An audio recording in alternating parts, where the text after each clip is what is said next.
So ఓవరాల్గా తను తయారు చేసిన గ్రో బ్యాగ్ ఇది. సో మీకు ఎలా అనిపించిందో ఒక కమెంట్లో తెలపండి. సో ఇప్పుడైతే దీనిలో మట్టి వేసి మనమైతే దీన్ని ఇంకా కంప్లీట్ సక్సెస్ చేద్దాం రండి.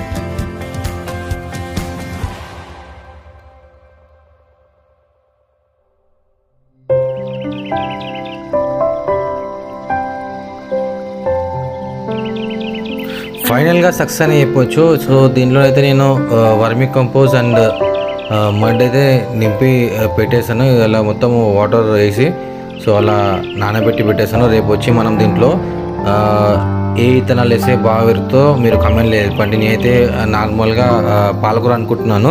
అది కాకుండా వేరే సీడ్ ఏమనేసి ఇంకా బాగా పెరుగుతుందన్న అని చెప్పి అనుకుంటే మీరు కమెంట్ సెక్షన్లో కమెంట్ అయితే చేయండి.